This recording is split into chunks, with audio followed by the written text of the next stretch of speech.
वो एंकर आपके समय का सबसे बड़ा गुंडा है। चैनलों के एंकर गुंडा हो गए हैं, वो नए तरह के बाहुबली हैं। जब ये आंधी और तूफान गुजर जाएगा और एंकर को गुंडे और उनकी गुंडई की भाषा और भाषा की गुंडई जो है उस पर लिख रहा हो, तो आप लोग इस शाम के लिए याद किए जाएंगे कि आप लोग एक एंकर को सम्मानित करने के लिए मैं बहुत आभारी हूं। इन तमाम उदासियों के बीच और चुनौतियों के बीच और अकेलेपन के बीच आप सबने अपना एक हिस्सा दिया है, तो उसे मैं खुशी खुशी स्वीकार कर रहा हूं। उम्र हो गई है तो सोचा कि कुछ लिख कर लाते हैं,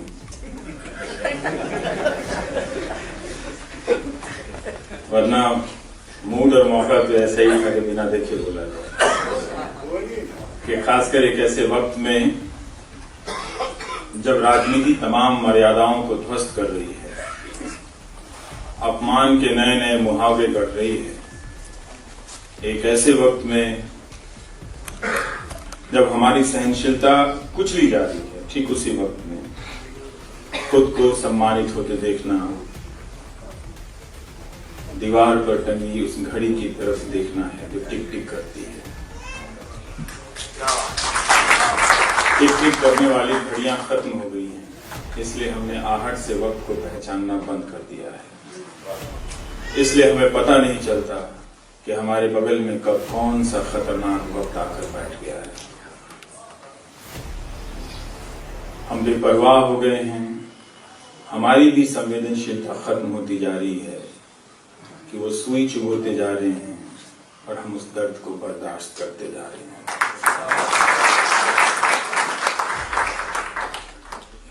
हम सब आंधियों के उपभोक्ता बन गए हैं, कंज्यूम करने लगे हैं। जैसे ही इस शहर में तूफान की खबर आती है, बारिश से गुड़गांव या दिल्ली डूबने लगती है या चेन्नई डूबने लगती है, हम मौसम समाचार देखने लगते हैं। मौसम समाचार पेश करने वाली अपने शांत और सौम्य आवाज से हम सबको धीरे धीरे आंधियों और तूफान के कंज्यूमर में बदल रही होती है और हम आंधी के गुजर जाने का बस इंतजार कर रहे होते हैं। अगली सुबह पता चलता है कि उस बाढ़ में, सड़क पर आई उस बाढ़ में एक कार फंसी थी और उसमें 3 लोग पानी के भर जाने से दम तोड़ गए इस दुनिया से। हमारे बीच ऐसे ही धीरे धीरे लोग, मरना सिर्फ शमशान या कब्रिस्तान में दफन कर देना या जला देना नहीं है, मरना वो भी है, वो डर भी है जो आपको बोलने से, आपको लिखने से, आपको कहने से और सुनने से डराता है। कंज्यूमर में बदलते जा रहे हैं जो मौसम समाचार पेश करने वाले एंकरा चाहते। हम सबको इम्तिहान के एक ऐसे कमरे में बिठा दिया गया है जहां समय समय पर फ्लाइंग स्क्वाड उड़नदस्तों की टोली धावा बोलती रहती है। वो कभी आपकी जेब की तलाशी लेती है, कभी आपके पन्ने पलट कर देखती है। आप जानते हैं कि आप चोरी नहीं करते हैं, लेकिन हर थोड़े थोड़े समय के बाद उड़नदस्तों की टोली आकर उस दहशत को फिर से फैला जाती है। आपको लगता है कि अगले पल आपको चोर घोषित कर दिया जाएगा। आपको लगता है कि ऐसा नहीं हो रहा है, तो आसपास उठाकर देखिए कितने लोगों को मुकदमों में फंसाया जा रहा है। ये वही फ्लाइंग स्क्वाड हैं जो आते हैं, आपकी जेब की तलाशी लेते हैं और वो कभी चोर को नहीं पकड़ते, लेकिन आपको चोर बना जाने का डर आपके भीतर बिठा देते हैं। तो मुकदमे, दरोगा, इनकम टैक्स ऑफिसर, ये सब आजकल बहुत सक्रिय हो गए हैं। इनकी भूमिका पहले से कहीं ज्यादा सक्रिय है और न्यूज एंकर हमारे समय का सबसे बड़ा थानेदार है।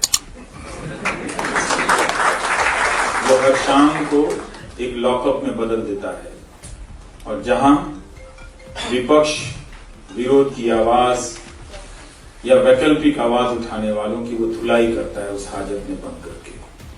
अभी तक आप 1st degree, 3rd degree, fake degree में फंसे हुए थे, वो आराम से 3rd डिग्री हर शाम अप्लाई करता है। वो एंकर आपके समय का सबसे बड़ा गुंडा है और मुझे बहुत खुशी है कि उसी समय में जब मीडिया चैनलों के एंकर गुंडा हो गए हैं, वो नए तरह के बाहुबली हैं।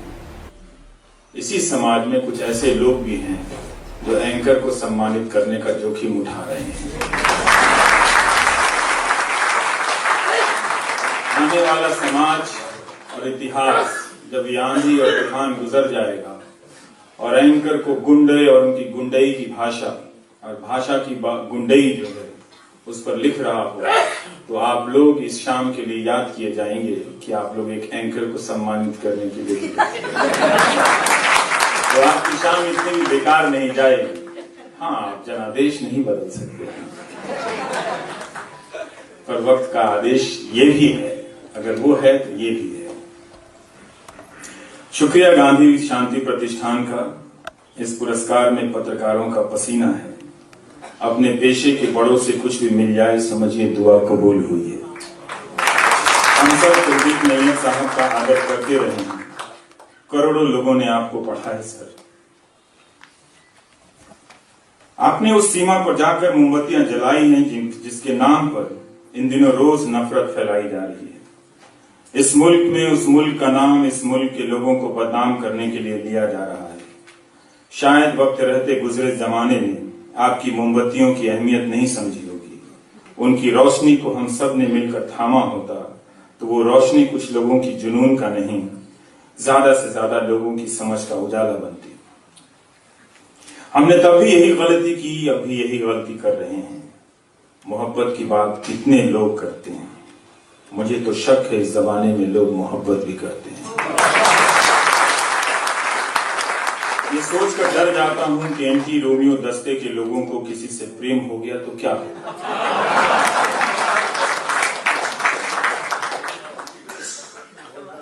ये सोचकर डर जाता हूं कि एंटी रोमियो दस्ते के लोगों को किसी से प्रेम हो गया तो क्या होगा।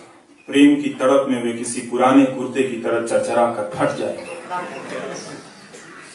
दुआ करूंगा कि एंटी रोमियो दस्ते को कभी किसी से प्यार ना हो। प्रार्थना करूंगा कि उन्हें कम से कम किशोर कुमार के गाने सुनने की सहन शक्ति मिले। शेक्सपियर की इस कहानी के नायक के खिलाफ भी जनादेश आया है आपके यूपी में। हम रोमियो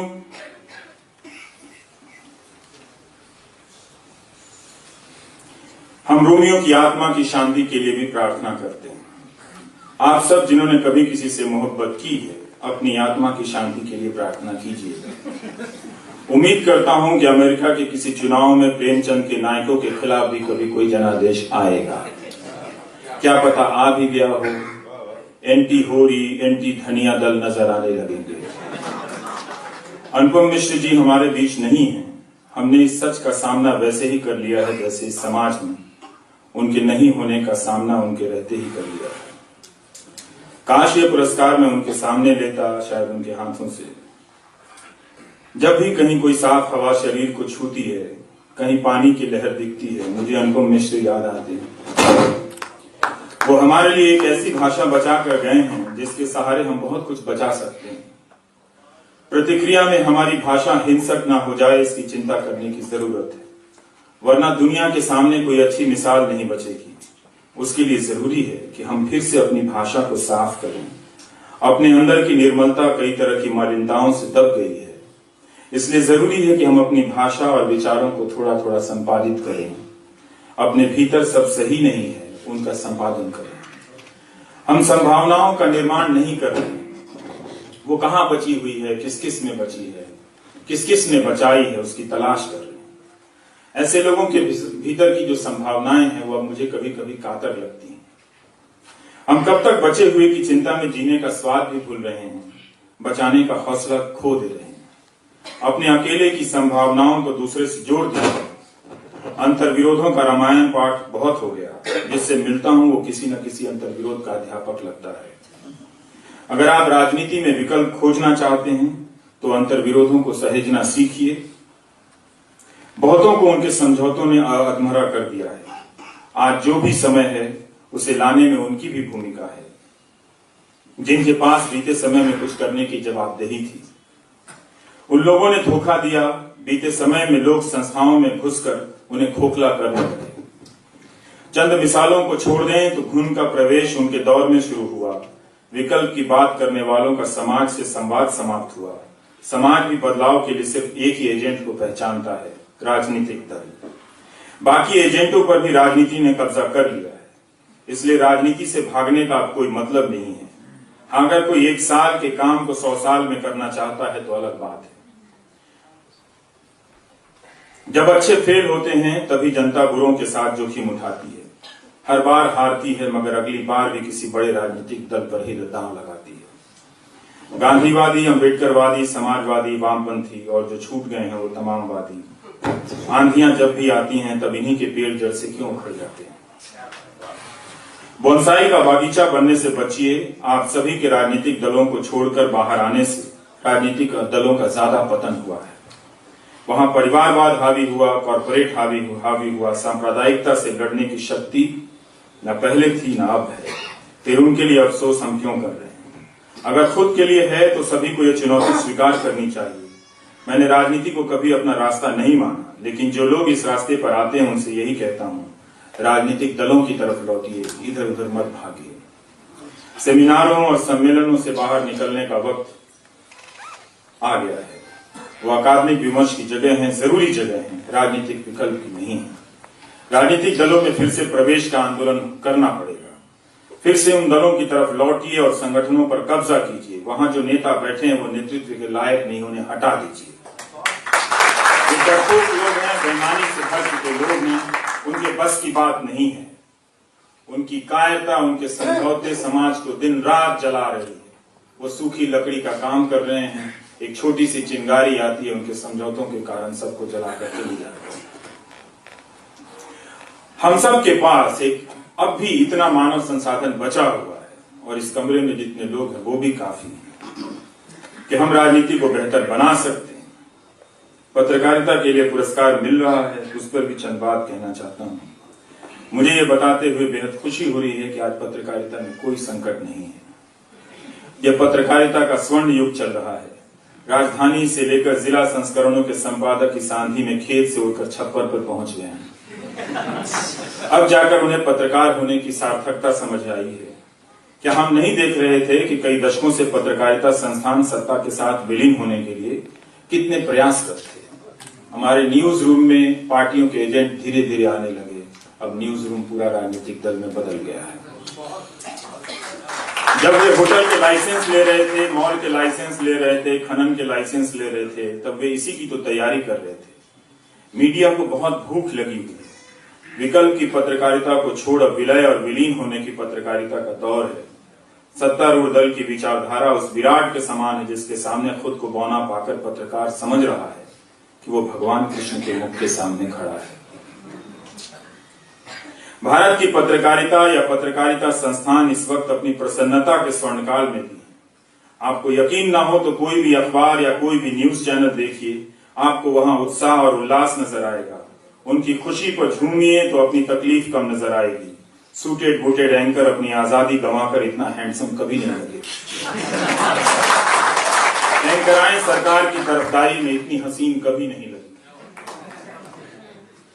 न्यूज रूम रिपोर्टरों से खाली है। न्यूयॉर्क टाइम्स, वॉशिंगटन पोस्ट में अच्छे पत्रकारों की भर्ती की जंग छिड़ी है।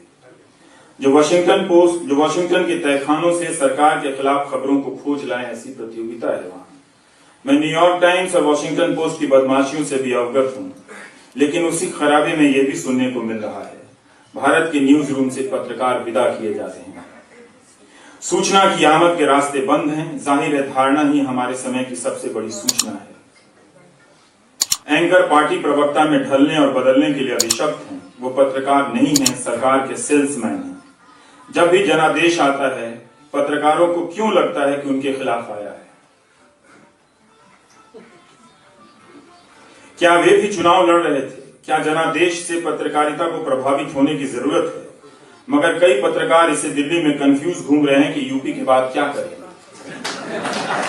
तो आप बिहार के बाद क्या कर रहे थे? आप 77 के बाद क्या कर रहे थे? आप 77 के पहले क्या कर रहे थे? आप 1947 के पहले क्या कर रहे थे और 2025 के बाद क्या करेंगे? इसका मतलब है कि पत्रकार पत्रकारिता को लेकर अब बिल्कुल चिंतित नहीं है। इसलिए काम न करने की तमाम तकलीफों से आजाद आज के पत्रकारों की खुशी आप नहीं समझ सकते, आपके बस की बात नहीं है। आप पूर्वाग्रह से ग्रसित हैं। जाकर देखिए वो कितने प्रसन्न हैं, कितने आजाद महसूस कर रहे हैं आज वो किसी संस्थान, किसी राजनीतिक दल और सत्ता में विलीन होकर। उनकी खुशी का कोई ठिकाना आप नाप नहीं पाएंगे। प्रेस रिलीज तो पहले भी छाप रहे थे, फर्क यही आया कि अब गा भी रहे हैं। इसको लेकर वो रोज गाते हैं। कोई मुंबई वाला ही कर सकता है इस तरह का काम, लेकिन अब हम टेलीविजन वाले कर रहे हैं। चाटुकारिता का एक इंडियन आइडल आप कराइए, पत्रकारों को बुलाइए कि कौन किस हुकूमत के बारे में सबसे बढ़िया गा सकता है। अगली बार उसे भी सम्मानित कीजिए। जरूरी है कि वक्त रहते हम ऐसे चाटुकारितों का भी सम्मान करें। अगर आपको लड़ना है तो अखबार और टीवी से लड़ने की तैयारी शुरू कर दीजिए। पत्रकारिता को बचाने के मुंह में फंसे रहने की जिद अब छोड़ दीजिए। पत्रकार नहीं बचना चाहता, जो थोड़े बहुत बचे हुए हैं उनका बचे रहना बहुत जरूरी नहीं, उन्हें बेदखल करना बहुत मुश्किल भी नहीं है। मालूम नहीं कब हटा दिया जाए। राह चलते हुए समाज को बताइए कि इसके क्या खतरे हैं। न्यूज चैनल और अखबार राजनीतिक दल की नई शाखाएं हैं। एंकर किसी राजनीतिक दल में उसके महासचिव से ज्यादा प्रभावशाली है। राजनीतिक विकल्प बनाने के लिए नए राजनीतिक दलों से भी आपको लड़ना पड़ेगा। नहीं लड़ सकते तो कोई बात नहीं, जनता की भी ऐसी ट्रेनिंग हो गई है। लोग पूछने आ जाते हैं कि आप सवाल क्यों करते हैं। स्याही फेंकने वाले प्रवक्ता बन रहे हैं और स्याही से लिखने वाले प्रोपेगेंडा कर रहे हैं। भारतीय पत्रकारिता का प्रोपेगेंडा था। मगर इसी वर्तमान में हम उन पत्रकारों को कैसे भूल सकते हैं जो संभावनाओं को बचाने में जहां तहां लगे हुए हैं। मैं उनका अकेलापन समझ सकता हूं, मैं उनका अकेलापन बांट भी सकता हूं।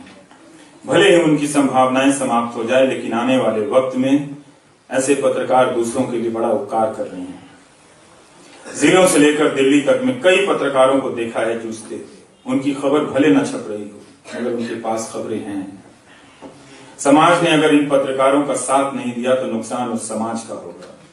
अगर समाज ने पत्रकारों को अकेला छोड़ दिया तो एक दिन वो अपना एकांत और अकेलापन नहीं झेल पाएगा।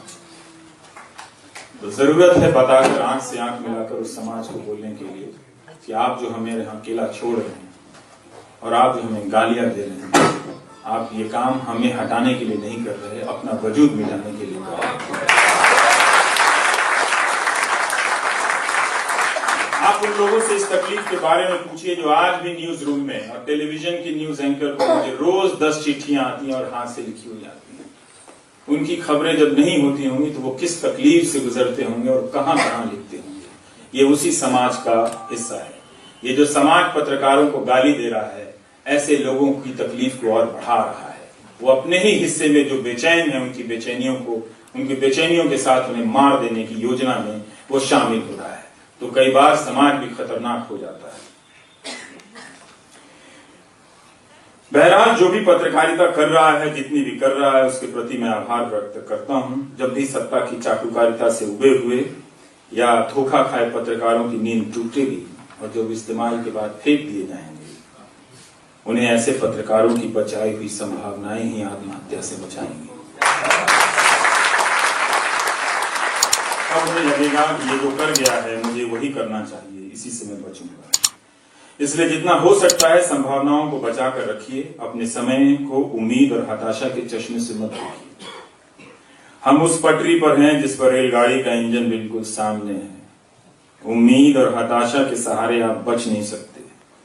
उम्मीद ये है कि रेलगाड़ी मुझे नहीं कुचलेगी और हताशा ये है कि अब ये तो मुझे कुचल ही देगी। वक्त बहुत कम है और उसकी रफ्तार बहुत तेज है। आप सभी का बहुत बहुत शुक्रिया।